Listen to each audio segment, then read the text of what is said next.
Okay, नमस्कार मित्रों। एक और जन्मदिन गद्य 16वां हरिशंकर परसाई जी का हास्य कटाक्ष व्यंग पर लिखा गया सुंदर लेख है। उसके पहले विभाग की चर्चा हमने अगले वीडियो में कर दी। इसमें 3 बाबत पर परसाई जी ने गौर किया है। एक तो वे अपना जन्मदिन भूलना चाहते हैं, मतलब कि मनाना नहीं चाहते। क्यों नहीं मनाना चाहते? वे पहली भांति समझते हैं कि मैं और कुछ नहीं कर रहा हूं, अपने गुजर बसर जैसा कमा लेता हूं, काला बाजार से भी कुछ ले आता हूं। मतलब कि इन जो नीति मूल्यों की बात है वे सबको सब में नहीं निभाता। एक जिंदगी जी रहा हो, मगर अगर जन्मदिन मनाना है तो जो उन लोगों का जन्मदिन मनाना चाहिए जो टपरी में रहते हैं, नीचे की जमीन बिल्कुल गीली है, बिच्छू का और सांप का डर है, वह जैसे तैसे करके मौत को सामने देखकर, मौत को हथेली में रखकर जिंदा रहते हैं, जीवन खाकर जिंदा रहते हैं। उन लोगों का जन्मदिन मनाना चाहिए। ये बात उन्होंने बहुत बहुत सही कही है। दूसरी बात उन्होंने ये बताई कि उन्होंने तो किसी को बताया नहीं था, मगर किसी मित्र ने, प्रोफेसर साहब ने उनकी छपी हुई किताब के फ्लैप कर आगे के पन्ने पर, पृष्ठ के आगे के पन्ने पर जन्मदिन दिनांक छप गया था, सो पता चल गया। वे आए, गुलदस्ता लेकर थमाकर बधाई देकर गए तो दिल में एक हलचल मच गई।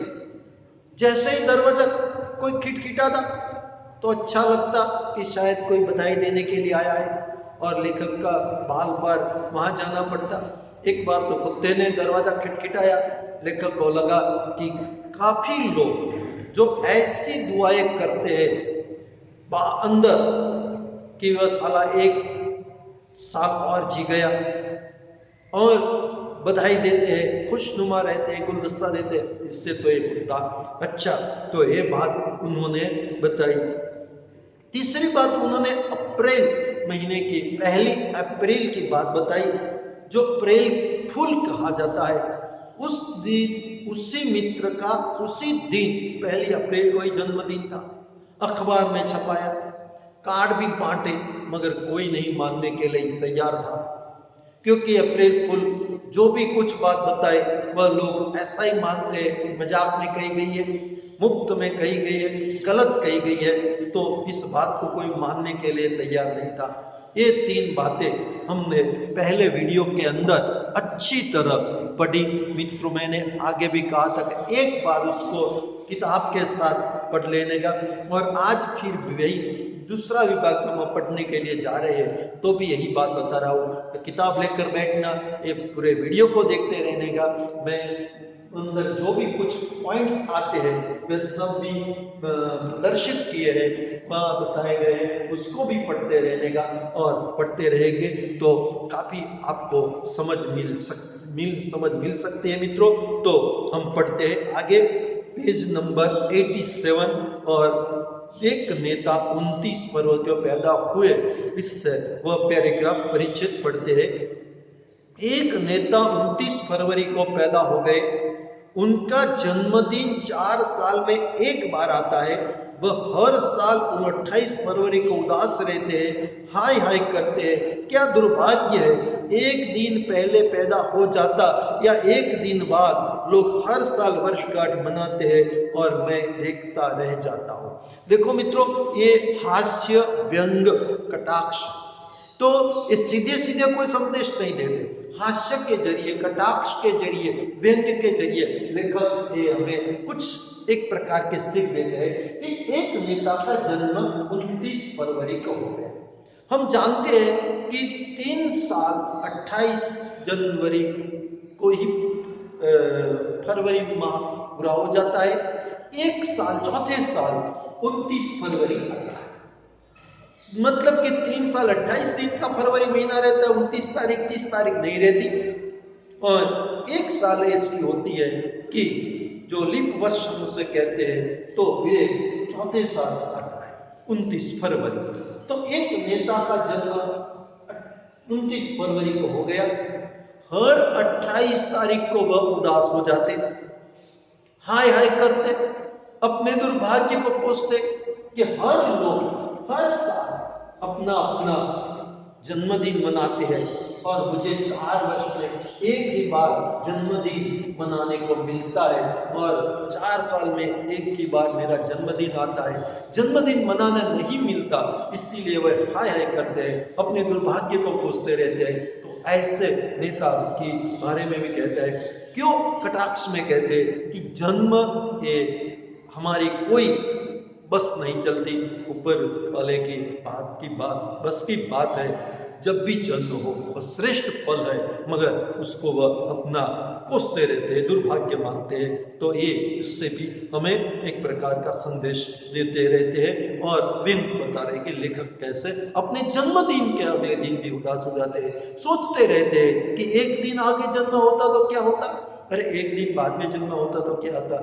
जो पूरी कुदरत पर निर्भर प्रक्रिया है उसको भी वह दुर्भाग्य से या उदासी से ले रहे, इस बात को लेखक बता रहे हैं। इधर पिछले साल से मेरे अभिनंदन की बात चल रही है, लोग कहते हैं काफी साल लिखते हो गए, अब आपका अभिनंदन जरूर करेंगे। ये पेशेवर अभिनंदन करता होते हैं। अभिनंदन करना एक धंधा भी होता है, चंदा जमा होता है, खाया जाता है। पास के एक शहर की घटना है, एक वयोवृद्ध समाज सेवी के अभिनंदन का आयोजन हुआ, कमेटी बनी, चंदा हुआ। अभिनंदन के समय देखा कि कमेटी के सदस्य चंदे की शराब पीकर बेहोश पड़े हैं। लोगों ने कहा, भाई उठो, उनके अभिनंदन का समय हो गया। तो शराब में डूबे अभिनंदन करता बोले, किस कमबख्त का अभिनंदन, वह 1 नंबर का चोर है, भारत सेवक समाज का पैसा खा गया, उसका अभिनंदन हम करेंगे भला? अरे हम तो खुद उसके नाम के चंदे से अपना अभिनंदन कर रहे हैं। जो सबसे बड़ा हास्य, सबसे बड़ा कटाक्ष यहाँ इस परिच्छेद में परसाई जी ने हमारे सामने बताया है। पिछले साल लेखक के मित्र सब लोग मिल गए और कहने लगे कि हम आपका अभिनंदन जरूर करेंगे। अभिनंदन करना मतलब कि सम्मान करना, स्वागत करना, सम्मान करना, अभिनंदन जरूर करेंगे, क्योंकि आपका लिखते समय काफी सालों से आप लिख रहे हैं, तो आपका अभिनंदन करना जरूरी है, ऐसा कुछ लोगों ने कहा और लेखक के सामने प्रस्ताव रखा। अब ये जो पेशेवर का मतलब होता है धंधादारी, अभिनंदन। तो ये पेशेवर लोग जो अभिनंदन करने वाले होते हैं वे भी बहुत ही जोरदार लोग होते हैं। ये आजकल एक ऐसा पेशा, मतलब कि अभिनंदन करना एक धंधा चल गया है, तो अभिनंदन करना भी धंधा बन गया, एक पेशा बन गया। किस प्रकार? तो इसका उदाहरण दिया है कि कैसे कैसे लोग ये धंधा करते हैं। तो एक वयोवृद्ध समाज सेवी भाई साहब का वह सम्मान करना चाहते थे, अभिनंदन करना चाहते थे। उन्होंने इस व्यक्ति की जन्मदिन पर, उस व्यक्ति के जन्मदिन पर उनको बधाई देंगे या उनको समाज सेवा जो की उसकी तारीफ करेंगे, प्रशंसा करेंगे, सब लोगों को इकट्ठा करेंगे, कुछ उद्बोधन होगा, व्याख्यान होगा, प्रवचन होगा, वक्तव्य होगा, और ऐसे करके एक अच्छा दिन उनके लिए, जो उन्होंने समाज की सेवा की है, उसके वयोवृद्ध हो चुके हैं समाज सेवा करते करते, तो उनकी एक प्रशंसा करेंगे। ऐसा करने के लिए उन्होंने एक कमेटी बनाई। अब ऐसा कुछ करने के लिए पैसे की जो जरूरत पड़ती है, तो इस कमेटी ने चंदा, मतलब कि फाड़ो, चंदा इकट्ठा किया। अब जिस समय उनका अभिनंदन करने का दिन आ गया, जिन लोगों को उन्होंने निमंत्रित किया होगा वह भी आ गए। अभिनंदन वक्त में कुछ समय बाकी होगा या समय हो गया है, और जो लोग आ गए वे लोग उस समय देखा तो बेहोश पड़े। उन्होंने उस कमेटी वालों को बताया कि समय हो गया है, समय चल रहा है और आप बेहोश पड़े हैं, अभी कोई तैयारी नहीं। तो वे लोग जो कमेटी वाले लोग थे उन्होंने बताया कौन किस कमबख्त का जन्मदिन है, किसका जन्मदिन, किस कमबख्त का जन्मदिन है। वे तो चोर है, चोर। भारत सेवा समाज का पैसा वह खा गया और अब समाज सेवक का रूप लेकर, समाज सेवा का बहाना बताकर अपना अभिनंदन करवाना चाहता है। हम इसका अभिनंदन नहीं करना चाहते, उसके नाम से चंदा लेकर, चंदा इकट्ठा करके हम खुद का अपना स्वयं का अभिनंदन करना चाहते हैं। मित्रों, ये बात है आज समाज में ये चल रहा है। सही व्यक्ति का अभिनंदन नहीं होता, सही व्यक्ति का सम्मान नहीं होता, और जो असल में सही में जो समाज सेवा करता है उसको अपना अभिनंदन करवाने की, अपना मान सम्मान करवाने की कुछ पड़े भी नहीं होती। बस वे तो नेकी कर कुएं में डाल, अपना काम किया भूल गए, अच्छा काम किया भूल गए, कोई अभिनंदन करवाना नहीं चाहते। बल्कि ऐसे कुछ लोग, ऐसे धंधाधारी लोग इकट्ठा मिल जाते हैं, ऐसे अपनी तारीफ करवाने के लिए ऐसे समाज सेवी लोग भी मिल जाते हैं, दोनों की मिली भगत हो जाती है और चंदा भी इकट्ठा हो जाता है और ये हो जाता है। फणीश्वरनाथ रेणु ने भी अपने मैलांचल में इस प्रकार खेत खलिहान बने थे और फिर वह के बड़े लोग अपने अपने नाम कर देते थे जमीन, ये भी गांधी के नाम से चंदा इकट्ठा करते थे और वह खुद अपने अपने कुछ काम में ले लेते थे, वह बताया गया है। तो इस प्रकार यह भी अभिनंदन की बात चलती है। आगे देखें मित्रों, तो आज यह अभिनंदन मुझे पसंद आया। श्रद्धेय समाज सेवी की उम्र इन लोगों की शुभ कामनाओं से बहुत लंबी होगी, पर मैं बात कर रहा था अपने अभिनंदन की।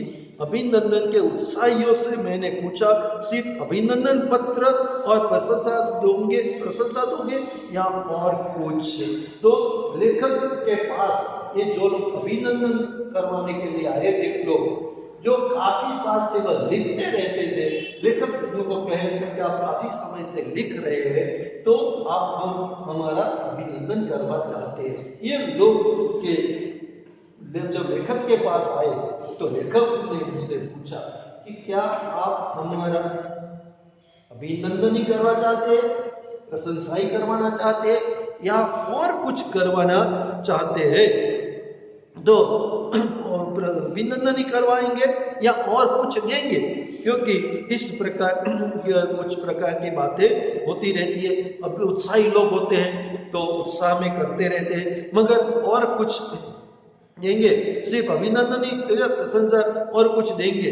ये बोले नहीं नहीं, क्यों नहीं, हम लोग द्रव्य संग्रह करेंगे और आपको थैली भेंट करेंगे। तो ये प्रशंसा करने की बात नहीं है, हम आपका अभिनंदन अच्छी तरह करेंगे, अभिनंदन भी करेंगे और आपको एक थैली भेंट करेंगे। थैली भेंट करना मतलब कि रोकड़ रकम देना, नकद देना, कुछ पैसे देना, पैसा भी इकट्ठा करके हम देंगे। ये बात इस अभिनंदन करता लोगों ने लेखक को बताई। मैंने कहा ठीक है, अपना अभिनंदन पत्र में खुद लिख लूंगा और छपवा लूंगा, इस झंझट पे आप मत पड़िए। आप तो अधिक से अधिक मेरे नाम से पैसा एकत्र कीजिए, जिसमें से 25% आपका, बाकी मेरा। तो लेखक ऐसे उन लोगों से बात कर रहे हैं। फिर बता दूं, ये व्यंग में है, एक कटाक्ष में कहते हैं ठीक है, अभिनंदन पत्र मैं खुद लिख दूंगा मैं अपना अभिनंदन पत्र खुद लिखूंगा। आप अधिक से अधिक पैसा इकट्ठा कीजिए और जो पैसा इकट्ठा हुआ इसमें से 25%, 25% आपका, बाकी का मेरा। ऐसा लेखक ने उस अभिनंदन करने वाले लोगों की कमेटी के सामने एक प्रस्ताव रखा। ऐसे क्या होता है मित्रों, किसी हम समाज सेवी का, लेखक का, बड़े व्यक्ति का, बुजुर्ग का अभिनंदन करते हैं, सम्मान करते हैं या सम्मान पत्र देते हैं, तो उस व्यक्ति की गैर मौजूदगी में सब लोग मिलकर उन्होंने किए हुए कार्यों की, उन्होंने बताए गए सद्गुणों की एक सूची तैयार करते हैं और इस सूची के अनुसार सत्यता फलक पर परख कर एक प्रशंसा पत्र तैयार करते हैं। जो उनको पता नहीं होता वो सभा में प्रशंसा पत्र, सम्मान पत्र पढ़ा जाता है और पढ़ने के बाद उनको अर्पण किया जाता है। ये जिस व्यक्ति का सम्मान हो रहा है उस व्यक्ति को पता नहीं होगा, लेकिन उसको दिया जाता है, सभा में पढ़ा जाता है, तब उसको पता चलता है। ये एक सम्मान पत्र की रीत है। तो कभी कभार ऐसे लोग भी होते हैं जो स्वयं अपना सम्मान पत्र खुद लिख देते हैं और लिखने के बाद दूसरों को देते हैं कि लो ये मेरा सम्मान पत्र है, सभा में आप पढ़ देने का और फिर मुझे दे देने का। मतलब कि अपना ही सम्मान पत्र अपने आप लिखने का और अपनी प्रशंसा अपने आप करने का, लिख कर करने का और फिर अपने आप को ग्रहण करने का। तो ये कटाक्ष में ये बता है कि और इस आप मात्र पैसा इकट्ठा कीजिए और जो पैसा इकट्ठा हुआ इसमें से 25% आपका, बाकी का मेरा।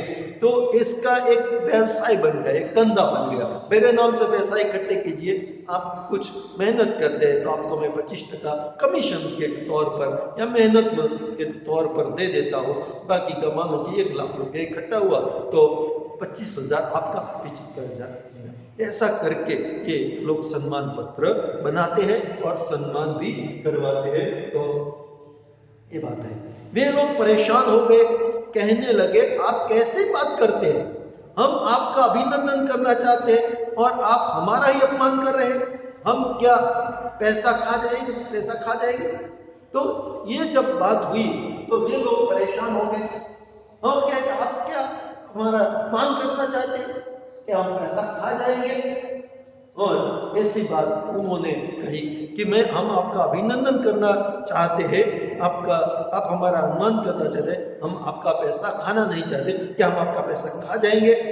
मैंने कहा नहीं, मैं अपमान नहीं कर रहा हूं, पर आप इतनी मेहनत करेंगे तो मेरा कर्तव्य है कि आपको मेहनता ना दूं। मैं मुफ्त में अभिनंदन नहीं कराना चाहता। और लेखक कहते हैं कि जब उन्होंने कहा कि 25% आपका, तो वे लोग हैरान हो गए, परेशान हो गए। ऐसे तो खुश हो गए होंगे, लेखक कटाक्ष में कहते हैं परेशान हो गए। अरे नहीं, अपमान, आप हमारा अपमान करना चाहते हैं, हम क्या मुफ्त हम आपका पैसा खा जाएंगे। लेखक कहते हैं कि मैं आपको परेशान नहीं करना चाहता, आपका अपमान भी नहीं करना चाहता। आप मेरे लिए जो कुछ पैसा इकट्ठे कर रहे हैं इसके लिए मैं आपको मेहनताना दे रहा हूं। मैं कर्तव्य है मेरा कि आप मेरे लिए कुछ कर रहे हैं तो मैं भी आपके लिए कुछ करूं। मेरा कर्तव्य है कि आपको मेहनताना दूं। ऐसे मुफ्त में मैं आपको नहीं दे देता, मैं मुफ्त में अभिनंदन नहीं करवाना चाहता। ये बात ये बता रहे कि मेरा कर्तव्य है मैं आपको कुछ मेहनताना दूं, मुफ्त में आपके पास काम नहीं करवाओ। ये बात वह बता रहे हैं। नतीजा बुरा हुआ। मेरे अभिनंदन की योजना अभी भी अधर में लटकी है। मेरी जुबान ने मेरी थैली काट दी। कुछ लोग फिरका परस्त होते हैं, मैं फिकरा परस्त हूँ। फिकरा जबान पर आ गया और तो निकल जाता है और उससे नुकसान भुगतना पड़ता है। तो लेखक ये बात बता रहे हैं यहाँ कि मैं जो ये बात बताई कि मैं मुफ्त में काम नहीं करवाना चाहता, कर्तव्य है कि मैं आपको मेहनता ना दूं, तो उसका नतीजा बुरा हुआ। और ये जो मेरे सम्मान की योजना थी वह अभी अधर में लटकी हुई है, बीच में लटक है। न सम्मान हुआ, न कार्यक्रम हुआ, बीच में लटक है। लेखक कहते हैं कि मैंने जो 25% वाली बात बताई, यहाँ मेहनताने की बात बताई, इससे मेरी जबान ने मेरी थैली काट दी। थैली काटना, मैं आर्थिक नुकसान करना, तो मेरी जबान ने मेरी थैली काट दी, मेरा नुकसान कर दिया और मेरा सम्मान नहीं हुआ, अभी भी लटका हुआ है। एक और प्रसंग लेकर हमारे सामने बता रहे, मैं देखता हूं देश के भाग्य विधाता जन्मदिन पर गले मिलते हैं, गुलदस्ते भेंट करते हैं, माला पहनाते हैं, इन नेताओं की फोटो छपती है, ये भाग्य विधाता है। मैं इन लोगों के जन्मदिन पर शुभकामनाएं भेजना चाहता हूं, पर वे इस तरह की। हम देखते हैं बड़े बड़े नेता लोगों का बहुत बड़ा आलीशान, शानदार, मानदार, धमाकेदार जन्मदिन मनाया जाता है। काफी लोग इकट्ठा होते हैं और उनकी वाह होती है, उनकी प्रशंसा होती है, तारीफ के पुल बांधे जाते हैं। तो लेखक कहते हैं जो देश नेता का, भाग्य विधाता का जन्मदिन है, वह एक दूसरे से गुलदस्ते भेंट करते हैं, अच्छी अच्छी भेंट सौगात देते हैं, माला पहनाते हैं, नेताओं की अखबारों में फोटो छपती रहती है। ये भाग्य विधाता है, भारत के भाग्य विधाता है, देश के भाग्य विधाता है, ऐसे मानता है। मैं इन लोगों को जो देश के नेता है और माला पहनते रहते हैं, बड़े बड़े अखबारों में फोटो छपवाते रहते हैं, अपनी प्रशंसा करवाते रहते हैं, भेंट सौगात स्वीकार करते रहते हैं, उनको मैं एक अपने हिसाब से, अपनी भाषा में, अपनी जबान में शुभकामनाएं भेंट करना चाहता हूं। मैं भेंट करना चाहता हूं। कैसी वो शुभकामनाएं भेजना चाहते हैं, वह इस तरह की होगी। देखो, आप 1 साल और जीवित रहे, बड़ा कमाल किया। इस 1 साल में आपने देश की अर्थव्यवस्था को गिरा दिया, बधाई। भ्रष्टाचार, मुनाफाखोरी, जमाखोरी को बढ़ने का मौका दिया, बधाई, आप चिराए। बहुत ही शॉर्ट में उन्होंने मगर सही बात बताई है कि मैं उनको शुभकामनाएं भेजना चाहता हूं। आप 1 साल और जिंदा रहे, बड़ी कमाल की। आपके जिंदा रहने से देश की अर्थव्यवस्था में काफी गिरावट आई, बधाई। क्योंकि देश के बड़े बड़े नेता कितनी मुफ्त में देश की तिजोरी में से, भारतीय लोगों की जो दी गई है टैक्स और ऐसी से उस तिजोरी में जो जमा राशि में से वह खर्च करते हैं। आने जाने के जाने का खर्च, टेलीफोन का खर्च, पगार का खर्च, वेतन का खर्च, पेंशन का खर्च, विमान में हवाई जहाज में मुसाफरी करने का खर्च, विदेश में जाने, ये सारे के सारे खर्च रहते हैं। इससे अर्थव्यवस्था में काफी रुकावट आती है। तो आपने अर्थव्यवस्था को गिरा दिया, बधाई। आपके होने से भ्रष्टाचार बढ़ा, मुनाफाखोरी बढ़ी, जमाखोरी बढ़ी और इसलिए आपको हार्दिक बधाई। और आप चिरायु हो, आप लंबी उम्र जिए, लंबे समय तक जिंदा रहे, ये आपको बता रहे, इसीलिए उन्होंने बता कि आप चिरायु हो, बधाई। लेकिन लेखक महोदय ये बधाई नहीं दे रहे सकते, उसका कारण भी बता रहे। पर मीसा के डर के मारे मैंने अभी यह शुभकामना नहीं भेजी। इनसे क्या कहा जाए कि देशवासी रो रहे और तुम गले मिलकर हंस रहे हो। लेकिन सबको एक डर है। यस, तो हम बोल सकते हैं वाणी स्वातंत्र है, पर ऐसा नहीं बोल सकते जो किसी का अपमान हो, किसी को दुखद लगे। और लेखक भी नहीं दे रहे क्योंकि डर है निशा का डर। निशा एक ऐसा नियंत्रण देने वाला कानून है जो तुम उसका उल्लंघन करते हो, उसके खिलाफ जाते हो, उसके विरोध में बोलते हो तो आपको जेल तक की सजा हो सकती है। तो निशा का डर है, इसीलिए मैं नहीं बता सकता, वरना जरूर बताता कि देशवासी रो रहे हैं, आप एक दूसरे से गले मिलकर हंस रहे हैं। काफी मात्रा में ऐसा दिखता है मित्रों। कई बार संकट होता है, दुर्घटनाएं होती है, बाढ़ आती है या सूखा होता है तो गरीब लोग, किसान लोग, मजदूर लोग, गांव के लोग बेचारे रोते रहते हैं और ऊपर बैठे हुए नेता लोग वह गले मिल मिलकर हंसते रहते हैं और अपना जन्मदिन मनाते रहते हैं। तो इस बात से उन्होंने और भी कटाक्ष किया है कि मैं बता सकता था कि आप एक साल जिंदा रहे और कमाल कर दिया, अर्थव्यवस्था को गिरा दिया, मुनाफा, भ्रष्टाचार, मुनाफाखोरी, जमाखोरी को बढ़ोतरी मिले, अब चिराई हुई, मगर मैं नहीं कह सकता और कहा भी नहीं जा सकता क्योंकि गुजराती में कहावत है, भागने कौन के तारू मोह गंधाई है। तो ये परिस्थिति है कि न्याय नीति सौ गरीब ने मोटाने सौ भाग्य मारी मानवी ने कौन करे इंसाफ। बड़े लोगों की हम नहीं कह सकते।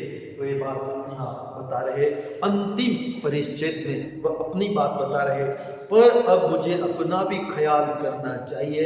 अगले साल 2 महीने पहले से अखबारों के जरिए वातावरण बनाऊंगा कि फलां तारीख को परसाई जी का जन्मदिन है और पूरे देश में हलचल मची है, तब कुछ ढंग का जन्मदिन मनेगा, वरना वही है गुलदस्ता।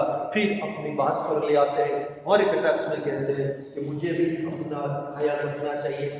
अगले जब मेरा जन्मदिन आए उससे 2 महीने पहले अखबारों के जरिए मुझे अखबारों में माध्यम से कोशिश करना होगा कि उस फलाना तारीख को, मतलब कि इस तारीख को परसाई जी का जन्मदिन है और धामधूम से मनाने का है, हलचल मच गई है और इस प्रकार से कुछ ऐसा ढंग से वातावरण पैदा करना होगा। अगर वातावरण इस ढंग का मैंने पैदा नहीं किया तो बस आज जो प्रोफेसर महोदय एक गुलदस्ता लेकर आए, वही गुलदस्ता और कुछ नहीं, बस ऐसा मानकर मुझे संतोष मानना पड़ेगा। ये बात यहाँ बता रहे, एक और जन्मदिन। और इस विभाग, इस गद्य खंड का हास्य कटाक्ष का 2 वीडियो के जरिए मैंने ये पाठ आपको समझाने की कोशिश की है मित्रों। खूब समझना, बार बार वीडियो भी देखना, इस किताब को भी अच्छी तरह पढ़ना, मेरी बात समझाई हुई है उसको भी देखना और पढ़ना और सुनना और समझना, और जो प्रश्न इसमें से आते हैं उन प्रश्नों को लिखने के लिए तैयारी करना मित्रों। खूब समझदारी से हास्य कटाक्ष को समझना और समझकर ये परीक्षा के लिए तैयारी करना। अगले वीडियो के लिए हम अगले वीडियो में जरूर मिलेंगे। तब तक के लिए आप सबको प्यार भरा नमस्कार। जय हिंद।